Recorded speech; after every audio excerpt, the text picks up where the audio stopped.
नमस्कार दर्शकों, हमारे कार्यक्रम किस्मत सवारी में आपका स्वागत है और मैं हूं कंचन। हमारे साथ स्टूडियो में मौजूद है भारत के सुप्रसिद्ध ज्योतिषाचार्य आनंद जी। आनंद जी, आपका बहुत बहुत स्वागत है। नमस्कार। नमस्कार दर्शकों, हम ठीक उसी समय पे आपके लिए फिर से मौजूद हो गए आपकी समस्याओं के समाधान के लिए। बस आपको एक काम करना है, आपको हमें अपनी समस्याएं बताना है और आनंद जी से डायरेक्ट आप अपनी समस्या का समाधान जान सकते हैं। आपको जो भी परेशानी हो, आपकी छोटी से बड़ी कोई भी परेशानी हो, आनंद जी आपकी समस्या का समाधान बताएंगे। आप बस हम इस नंबर पे कॉल करें, जो नंबर हमारी टीवी स्क्रीन पे फ्लैश हो रहा है। इस नंबर पे हमें कॉल करें और डायरेक्ट आनंद जी से बात करिए, अपनी समस्या बताइए और आनंद जी आपको उसकी समस्या का निराकरण करेंगे।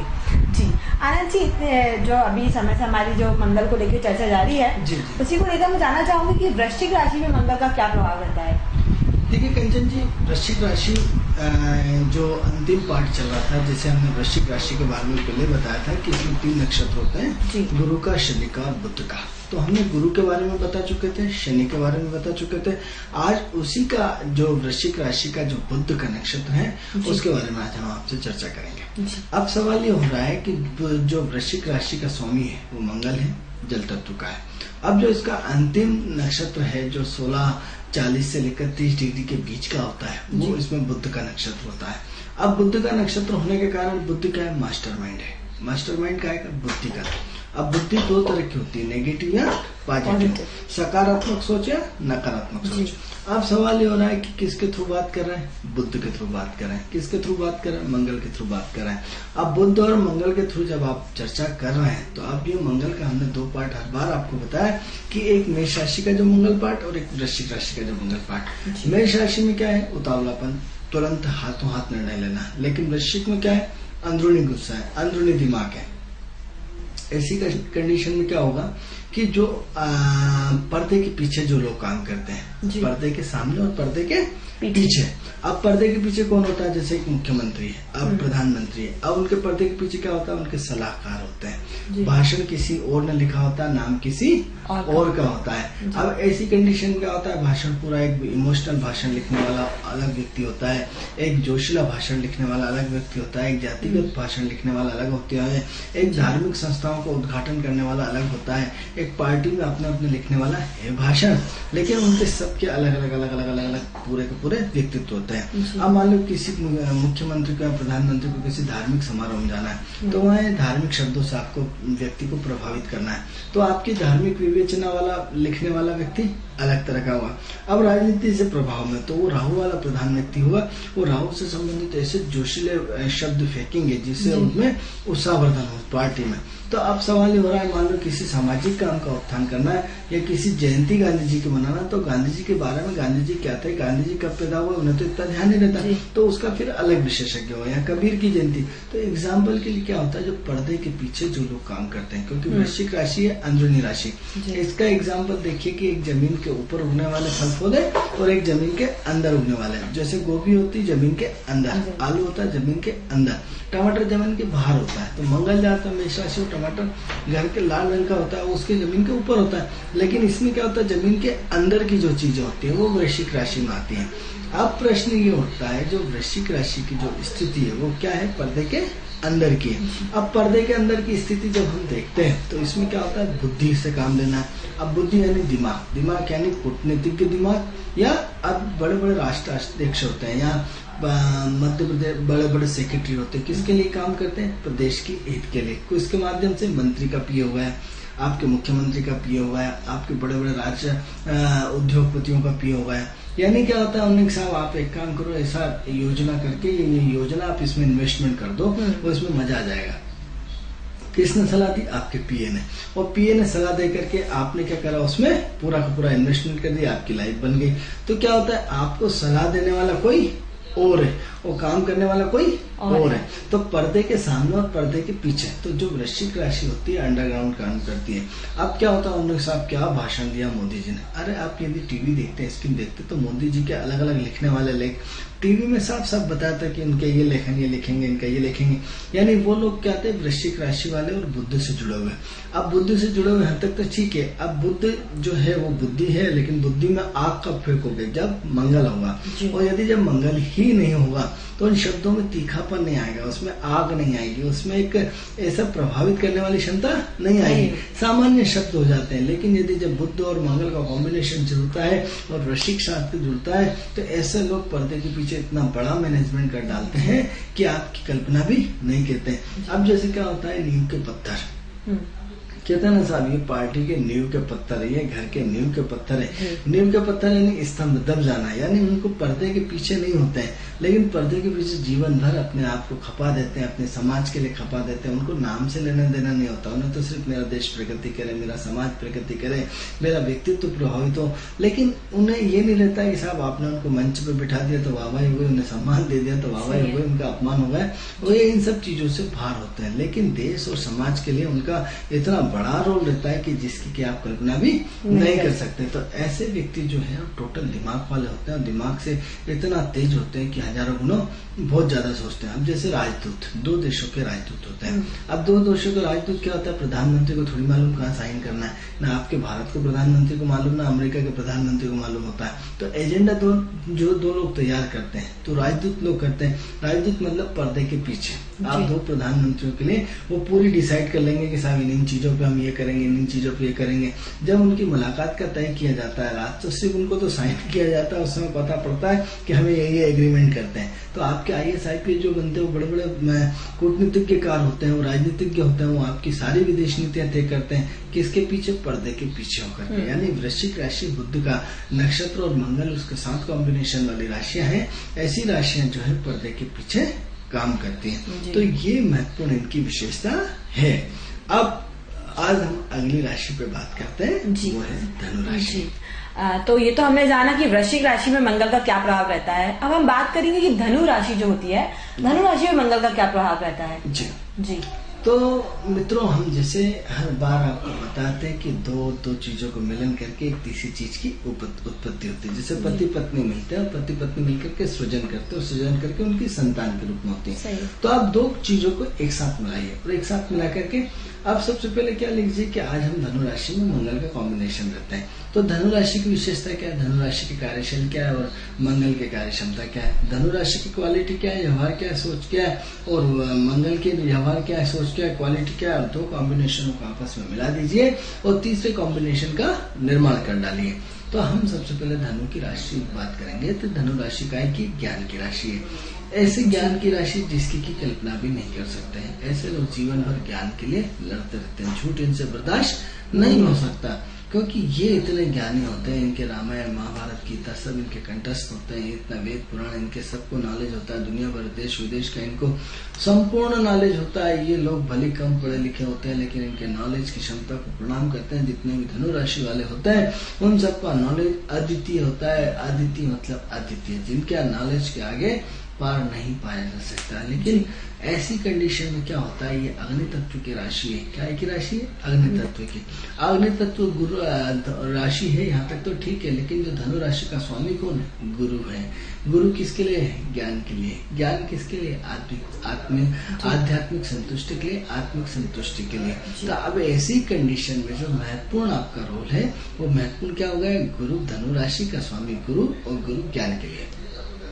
अब क्या होता है, मंच में आपने उठा करके गलत बात बोल दी। धनु राशि का यदि सशक्त व्यक्ति होगा और यदि मंगल उसकी कॉम्बिनेशन राशि में बैठा है, दौड़ लगा के मंच पे जाएगा और मंच पकड़ेगा कि श्रीमान ऐसा नहीं ऐसा है, आपने सरेआम झूठ बोला है। यानी इतनी पावर क्षमता उसके अंदर की सरेआम हजारों लाखों लोगों के सामने वो एक साथ आपको मंच पे रोक करके आपकी उंगली उठा करके बोलेगा कि ये आपने गलत काम किया है। इतनी क्षमता और समर्थता मात्र धनु राशि में है, इतना साहस धनु राशि में। धनु राशि ज्ञानी होने के कारण अज्ञान लोगों से दिन भर लड़ती रहती है। क्या होता है कि आप यदि इनको गलत मैसेज देंगे, गलत जानकारियां देंगे, गलत वो करेंगे तो ये झुकने वाले नहीं है। ये आपको 2 दूनी 4 के बिना मानेंगे नहीं। अब 2 दूनी 4 के बिना मानेंगे नहीं। तो ऐसी कंडीशन में क्या होता है कि उनके वजूद क्या होता है, उनका अस्तित्व क्या होता है, उनका स्वाभिमान क्या होता है, उनका अभिमान क्या होता है, वो किसी भी हद तक अपने स्वाभिमान को झुकने नहीं देते। तो ऐसी अग्नि तत्व की राशि सिर्फ पावरफुल राशि है। अब परशुराम जी किस में आएंगे, इसी धनु राशि में आएंगे। क्या है, अब इतना पावरफुल स्थिति कि भगवान परशुराम को जब भी क्रोध आता था तो खतरनाक आता था। क्रोध का कारकत्व कौन है, मंगल। ज्ञान का कारकत्व कौन है, धनु राशि। धनु राशि राशि का स्वामी गुरु, गुरु क्या है? पीले कपड़े। यानी एक संत को इतने लेवल पे परशुराम जी जिन्होंने हजारों बार युद्ध लड़ा, क्रोध मंगल क्या है? युद्ध का कारक है। तो दोनों का कॉम्बिनेशन उनके कुंडली में कहीं न कहीं धनु राशि का मंगल निश्चित रूप से होगा, तभी वो इतने महान ज्ञानी होने के बाद इतना बड़ा युद्ध उन्हें लड़ना पड़ा।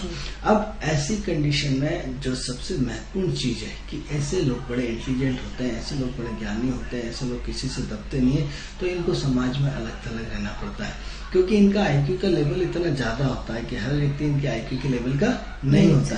तो जब इनके आईक्यू के लेवल का ऐसे व्यक्ति नहीं होता तो स्वाभाविक सी बात है कि एक व्यक्ति पढ़ा लिखा और एक व्यक्ति गंवार है, दोनों में कैसे पटेगी? क्योंकि उनकी सोच, उनकी क्वालिटी, उनका रहन सहन, उनका स्टैंडर्ड, उसके जीने की दिनचर्या, उनका सब डिफरेंट पार्ट होगा। तो अब ऐसी कंडीशन में दो लोगों की कैसे पटेगी? क्योंकि समान विचारधारा नहीं, समांतर सोच नहीं, समांतर कार्य करने की शैली नहीं है, समांतर कुछ भी नहीं, तो पटेगी कैसी ऐसी कंडीशन में? तो क्या होता है कि अति ज्ञानी होना भी दुखदायी होता है। तो अब क्या होता है, आप इतने अति ज्ञानी होते हैं कि जीवन भर ज्ञान को स्थापित करने के लिए, धर्म को स्थापित करने के लिए आप अपने जीवन भर की कुर्बानी दे देते हैं। अब ऐसे में क्या होता है कि धनु राशि में कहीं न कहीं हमने ऐसा देखा है कि धनु राशि वालों का कहीं न कहीं वैवाहिक जीवन बहुत दुखी रहता है। ऐसा क्यों देखा है ये हमें नहीं मालूम, लेकिन हमने हजारों कुंडलियों का रिसर्च करने के बाद इस नतीजे पर पहुंचे कि धनु राशि का जीवन कहीं न कहीं वैवाहिक जीवन काफी डिस्टर्ब रहा है। अब इसका मुख्य कारण जो हम मानते हैं, उसका मुख्य कारण अति ज्ञान होना है। क्योंकि सवाल ये हो रहा है कि कोई भी व्यक्ति यदि करोड़पति है या तो अपने जो कर्मचारी रखता है वो ज्ञानी नहीं चाहता, वो चाहता है कि उसने बोल दिया पानी भर लाओ तो पानी भर लाओ, उन्होंने कहा झाड़ू लगा दो तो झाड़ू लगा दो, उन्होंने बोला बैंक चले जाओ। अब उसे दिमाग बुद्धि देने वाला व्यक्ति नहीं चाहिए। जो सफल व्यापारी होगा, आपने देखा होगा कि ज्यादा तेज तरह लड़के को रखना पसंद नहीं करता, वो तो चाहता है कि उसने जो ऑर्डर मारा वो उसका ऑर्डर पूरा हो जाए, इससे ज्यादा वो उसकी दाल रोटी के हिसाब से अपने हिसाब से जीवन जीना चाहता है। अब ऐसी कंडीशन में क्या करते हैं कि आप उसको ज्ञान देने की कोशिश करते हैं, तो वो आपका ज्ञान लोग क्यों लेगा? क्योंकि अपने आप में ज्ञानी है, उसके पास पावर है, उसके पास ताकत है, उसके पास क्षमता है, उसके पास पैसे हैं, वो जिसको चाहे उसको खरीद सकता है। आपके ज्ञान की उनको जरूरत नहीं, और धनु राशि वाले ज्ञान लिए बिना मानते ही नहीं, तो इस वजह से उनका तालमेल डिस्टर्ब होता है। इसी की तुलना में जब पति पत्नी की हम बात करते हैं, तो पति पत्नी की जब हम बात करते हैं तो पति क्या होता है कि बेचारा सीधा होता है, वो अपने हिसाब से जीवन जीता है। ये लोग उनको जीवन भर ज्ञान देने की कोशिश करते हैं, अपने हिसाब से चलाने की कोशिश करते हैं, उनकी कमियां गिनाने की कोशिश करते हैं। जब मित्रों हम यदि दूसरे की निरंतर कमियां गिनाते रहेंगे तो निश्चित रूप से उसमें जीवन में दरार पड़ना तय है, या जीवन में दिक्कतें आना तय है। क्योंकि अति ज्ञानी होना काफी कई दुख का कई चीजों का कारक है। अब क्या होता है, आपने देखा होगा कि कई बार लड़की इतनी पढ़ी लिखी PhD फलाना ढिकाना और लड़का 10वीं फेल मिलता है, नहीं है? तो एग्जाम्पल हम आपको प्रैक्टिकल आइए हम आपको बता सकते हैं। ऐसी कई कुंडलियां हैं। क्या हुआ? अभिमान टूटा, ज्ञान का अभिमान टूटा कि मैं इतना खूबसूरत हूँ, मैं इतनी खूबसूरत हूँ, मैं इतना पढ़े लिखा हूँ, मुझे तो ये हूँ वो। तो क्या होता है कि 20-30 साल तक तो उनकी शादियां ही नहीं होती, शादी के लिए तरसते रहते हैं, मेरा लड़का स्मार्ट होना, ये होना वो होना। आखिरी में क्या होता है, हमने ठीक है ये इससे करना करो, ये तैयार है, नहीं तो जीवन भर तुम्हारे बैठे रहो। आखिरी में क्या करना पड़ता है, उन्हें समझौता करना पड़ता है। तो समझौते के तहत उनका भगवान अभिमान चूर चूर कर देता है। उनको कौन सा लड़का मिलता है? 10वीं फेल या 8वीं फेल या 10वीं पास या 12वीं पास। उनकी डिग्री और उनकी डिग्री की कोई वो नहीं होती है। दूसरी बार क्या होता है, अति ज्ञानी होने के कारण कई बार उन्हें सेकंड हैंड लड़का मिल जाता है कि साहब आपकी एज इतनी 35 साल हो गई, आपसे कोई शादी करने वाला नहीं है। तो क्या करते हैं कि कई बार समझौता करके बाद में सेकंड हैंड लड़का भी लेना पड़ता है जो शादीशुदा होता है, लेकिन कहीं किसी वजह से तलाक हुआ है आपको उसमें। तीसरी कंडीशन ये है कि यहाँ तो अपने ज्ञान ज्यादा देने के कारण आपको अलग होना पड़ता है। मित्रों, किसी भी चीज का ज्ञान हल नहीं होता है, ईश्वर की कृपा महत्वपूर्ण होती है। क्योंकि मैं आपको एक नई चीज बताना चाहता हूँ मित्रों कि प्रकृति में 50% पॉजिटिव ऊर्जा है, 50% नेगेटिव ऊर्जा है, ये सब आप जानते हैं, कोई नई बात नहीं है। अब ऐसी कंडीशन में आप क्या करते हैं, दिन भर धर्म को स्थापित करने के लिए लगे रहते हैं, दिन भर सुख की तलाश करते रहते हैं। मित्रों, यदि दुख खत्म हो जाएगा, मित्रों यदि नेगेटिव ऊर्जा खत्म हो जाएगी तो पॉजिटिव ऊर्जा तो स्वतः ही खत्म हो जाना है। क्योंकि अंधेरा है तो उजाला है, स्त्री है तो पुरुष है, लाभ है तो हानि है, सुख है तो दुख है, तो यदि जब नेगेटिविटी नहीं है तो पॉजिटिविटी का रोल ही नहीं रहता। अब हम क्या करते हैं, जीवन भर अच्छाई के लिए लगे रहते हैं। हमने सब अहंकार दूर करिए, ईर्ष्या भाव दूर करिए, गलत चीज मत करिए, ये मत करिए, वो मत करिए, ईमानदारी से चलिए, ये चलिए, वो चलिए। मित्रों आप ये बताओ कि जब भगवान ने प्रकृति का निर्माण किया तो 50% पॉजिटिव ऊर्जा, 50% नेगेटिव ऊर्जा, तो दोनों का बैलेंस जीवन है। तो जीवन में व्यक्ति को नेगेटिविटी भी आएगी और पॉजिटिविटी आएगी। चोर भी होगा और पुलिस वाला भी होगा। चोर के बिना पुलिस वाला अधूरा है, पुलिस वाले के बिना चोर अधूरा। यदि अब मित्रों यदि पूरे देश में यदि शांति की अवस्था हो जाए, पूरे विश्व में शांति की अवस्था हो जाए तो जीवन नीरस हो जाएगा, जीवन की अर्थता खत्म हो जाएगी, हर व्यक्ति ईश्वर तुल्य हो जाएगा, हर व्यक्ति ईश्वर तुल्य हो जाएगा, प्रकृति में सब ईश्वर समावित हो जाएगा। तो प्रकृति का तंत्र रुक जाएगा, प्रकृति का तंत्र रुक गया तो प्रकृति की व्यवस्थाएं थम जाएगी, व्यक्ति शून्य हो जाएगा। शून्य हो गया तो ईश्वर की आपने सबसे बड़ी व्यवस्था के साथ क्या करा, ना इंसाफी, क्योंकि नेगेटिविटी कभी खत्म होती नहीं है, दब सकती है, होती नहीं है। हम कहते हैं साहब वो तो स्वर्ग आया और ये नरक है, या फिर ये कहते हैं साहब ये कलयुग चल रहा है, वो सतयुग चल रहा है। कलयुग और सतयुग की परिभाषा आप जानते हैं? नहीं जानते मित्रों। 51% जब सतयुग होता है, 49% जब कलयुग होता है, तो 49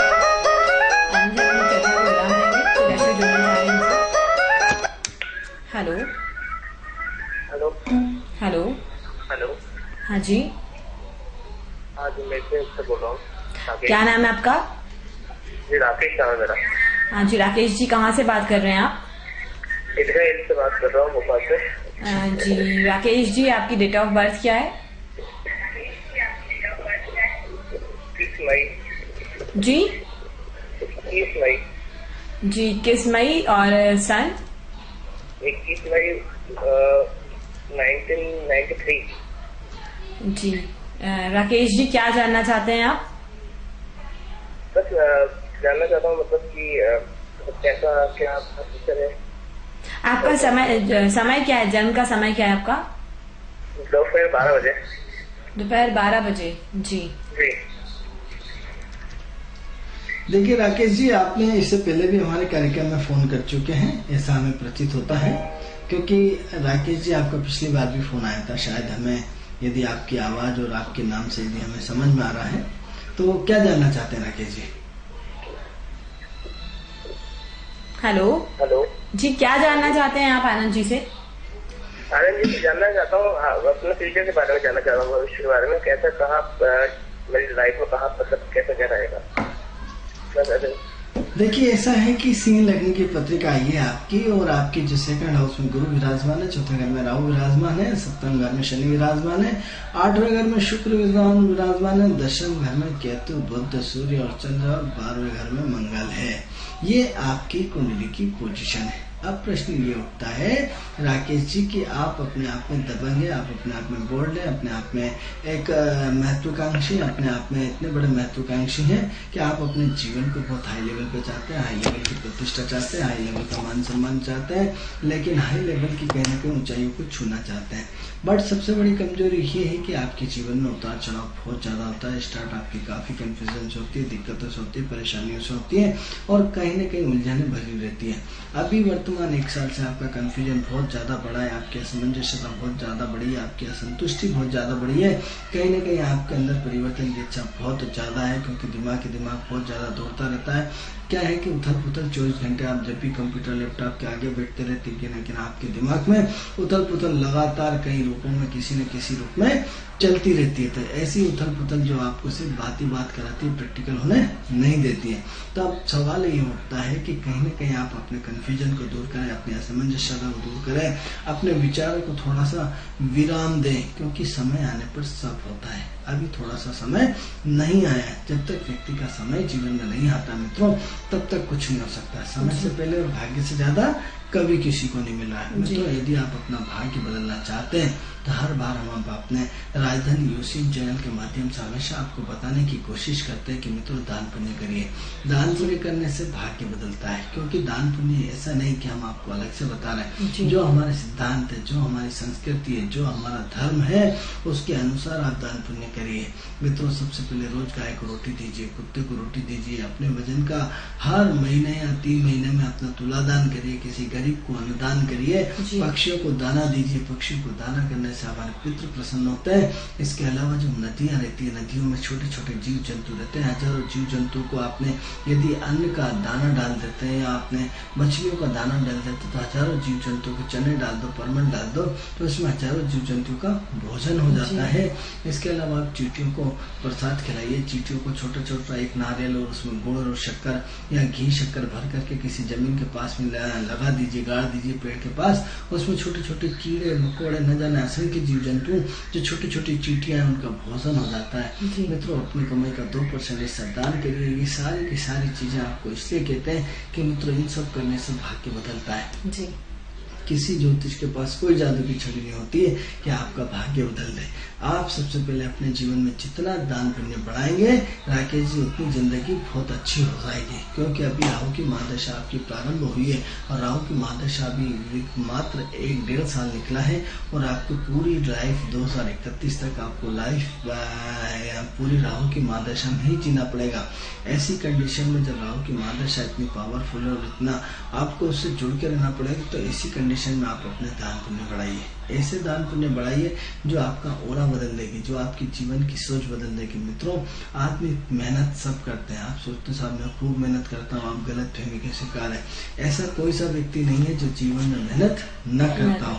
लेकिन सफल पीएम और सफल सीएम तो एक दो ही बनते ना, हर पूरी लाइफ में तो नहीं होता है। पूरे हिंदुस्तान के 50 साल में टोटल कितने सीएम कितने पीएम बन गए, लेकिन सफल